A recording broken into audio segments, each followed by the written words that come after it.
All right, tell me if you've heard this before. A real man is a good husband and father.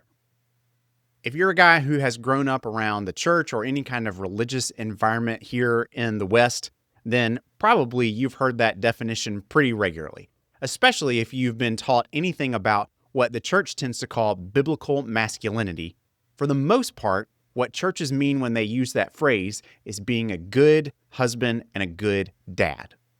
Now, I want to say those things are not bad things to be, but I don't think that's really what biblical masculinity is all about. Today, we're unpacking a much bigger vision of biblical masculinity, one that begins with becoming a man, not just playing a role. My name is Don, and you're here at the Manhood Tribes channel. We love to talk at the Manhood Tribes channel about all things manhood, faith, life, and how all of those things tend to work together. And so I want to try to give you some clear ideas about all of that.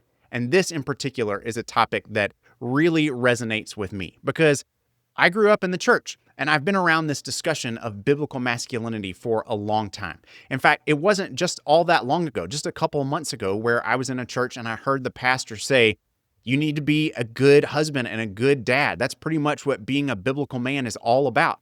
And I just had to kind of pause right there in my tracks and go, I don't think that's accurate. Why is that? Why wouldn't that be accurate? Well, let's start with the basics. Number one, not every guy is a husband or a dad. And does that mean that they can't be a biblical man because they don't have those roles in their lives? Obviously not. Let's talk about the fact that Jesus, the ultimate biblical man, was not a husband or a father. Okay, so we're immediately off on the wrong foot if we're trying to say that that's the essence of what biblical masculinity is really all about.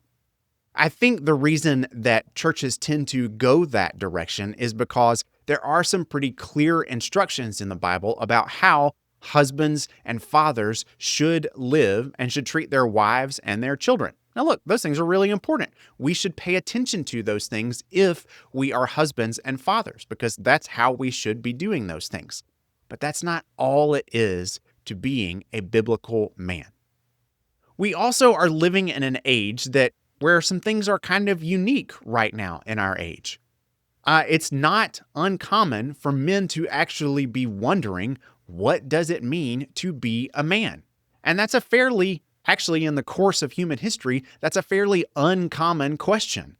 It's fairly unusual for cultures to not have a good idea of what it means to be a man. For the most part, throughout human history, the pathway to becoming a man in many cultures was very clear, cut, and dry.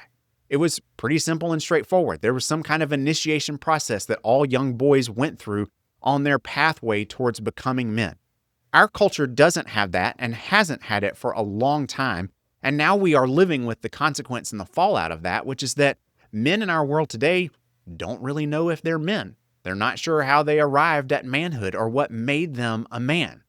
So the church is still kind of operating in this framework of, yeah, our men know what it means to be a man. We just have to kind of teach them like some godly ways of doing manly things. But that's not really where most men are at.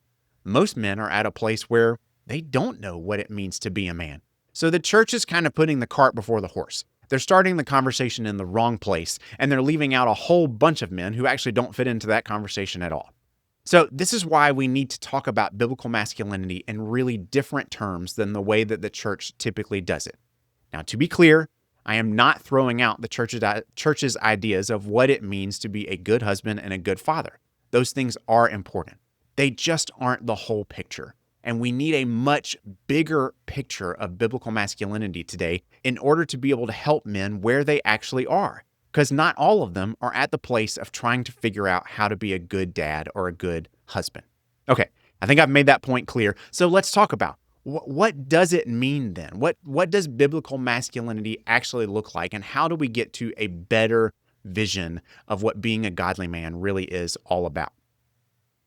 I think we need to start in the place that I've been starting most of the time as we have gone through many of our series here on the Manhood Tribes channel. We need to start with the 5 marks of manhood.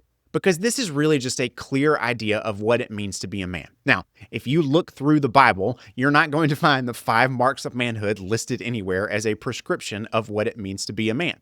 And again, that's because in most cultures, and including the cultures that we find throughout the biblical narrative, it wasn't all that hard to figure out what it meant to be a man. Their cultures pretty much had it as a given. It was sort of assumed or taken for granted that this is what men do, this is how men act, this is the pathway towards becoming a man, and all of those things were just part of the culture. You didn't have to talk about them or lay them out as much because the path was clear for men all along.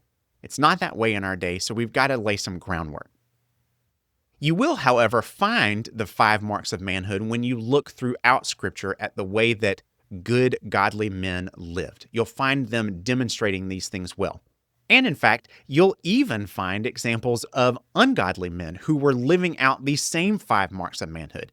It made them manly, just didn't necessarily make them good. They were living out the marks of manhood, but they weren't necessarily living them out in ways that honored God. And so it made them kind of like bad men, even though it didn't necessarily take away from the fact that they were men. Okay? These things are really important because this is how we help men understand what it means to be a man. Now, if you haven't followed along at all, I'll just say briefly that the 5 marks of manhood are strength, courage, skill, honor, and allegiance. If you want some more ideas about those, you can go check out the earliest videos here on the channel that will go into detail about that, or you can look back at episode 48 where I talk about the 5 marks of manhood and how Jesus demonstrated those things in particular. That'll give you some good ideas of what it means to be a biblical man in the way that Jesus really kind of modeled it. But the point is, every man should possess those 5 traits and should be demonstrating them as a way to show that they are men. That's what manhood is really all about, is those 5 marks. Now, how do we do those 5 marks is really the key to what it means to be a biblical man. Because a biblical man really is nothing more than a man who is trying to live his life the way that Jesus would have lived if Jesus were living that man's life. Okay, so that's a little convoluted the way that I just said it, but the point is, you're not just trying to be a, first century Jewish rabbi. You're trying to live your life. If Jesus were living your life in your place, how would he live it? That's probably the best question to ask if you want to get an understanding of what being a biblical man really looks like. If Jesus were trying to live your life, how would he live it? Jesus is the ultimate biblical man. And so we need to really kind of wrap our minds around who he is and the way that he lived so that we can start to understand what biblical manhood is all about. Now, I think we can tie it back to these 5 marks of manhood, and in particular, where we're going to get some clarity about what it looks like to be a biblical man is in the last 2 marks of manhood, honor and allegiance. Honor, you may remember, is really about peer relationships, kind of the horizontal axis of relationships, whereas allegiance is about those authority figures in our lives, the vertical axis of relationships. And so these 2 things really kind of form the way that we think about how we function and relate to not only the people in our lives, but all of the big decisions in our lives as well. All of the things surrounding our purpose, how we spend our time, how we spend our money, really kind of any way that we orient our life, all of that comes out of honor and allegiance.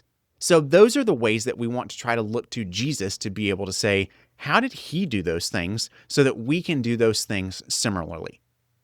And as men, I think these 2 things are really crucial. Let's start with allegiance. If we're going to be a biblical man, we've got to have our allegiance, and especially our ultimate allegiance, in the right place. It was very clear that Jesus' ultimate allegiance was to God the Father. He followed the Father in all things. And in fact, he said it repeatedly, talking about the fact that he only did what he saw the Father doing, and that he would go away for periods of time just to listen for the Father's voice, to be able to know what he needed to do.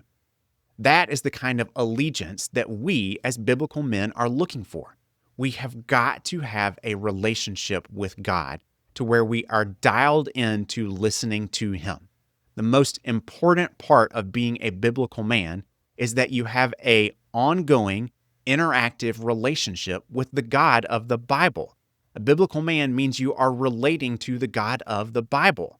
And if you don't have that kind of ongoing relationship with him, then that's the first thing that you need to begin to cultivate. It's not your relationship with your wife or your relationship with your kids. It's your relationship with God. You have to have that in place if you're going to be a biblical man, because a biblical man follows God. That's really what it's all about. To be able to do that, you're going to need to be able to spend regular time listening to the voice of God. You demonstrate your allegiance by regularly asking him, how does he think you should be living? What should you be doing? Who should you be interacting with? Those are the kinds of questions that you take to God to demonstrate, I want my life ordered around the things that you care about.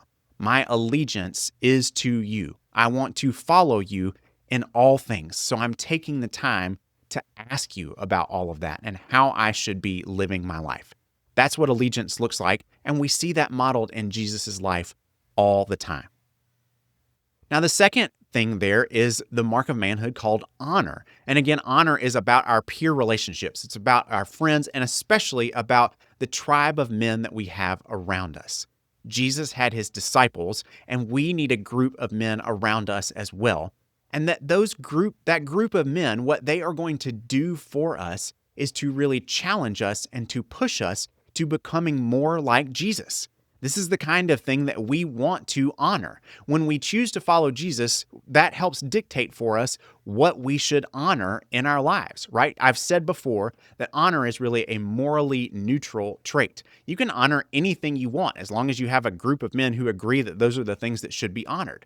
So the point here is that by choosing Jesus as your ultimate allegiance, what he is then saying about honor is you need to pick men to be around you who are going to honor and uphold what it looks like to live like Jesus.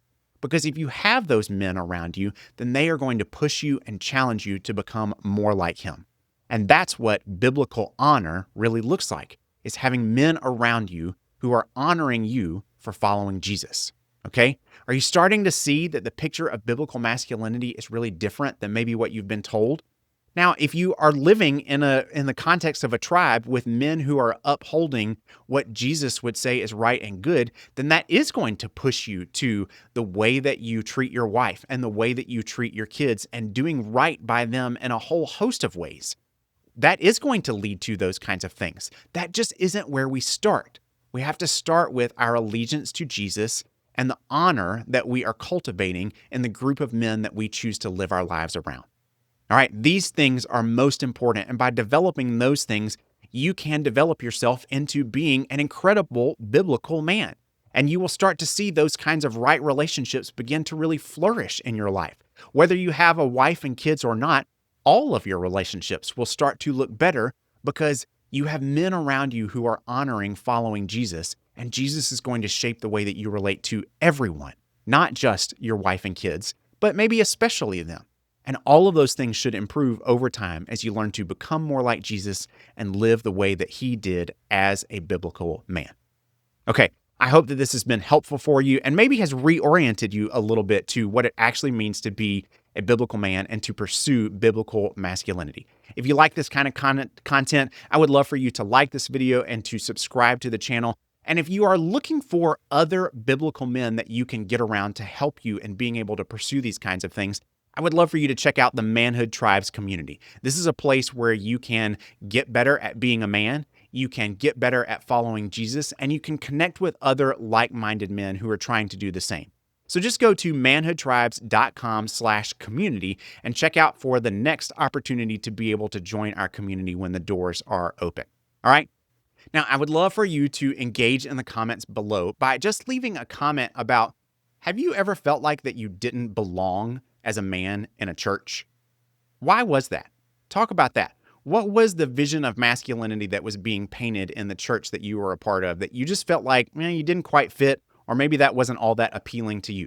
Leave that in the comments, and I would love to engage with you around those comments. I look forward to doing that and to seeing you again here on the Manhood Tribes channel soon. We'll talk again.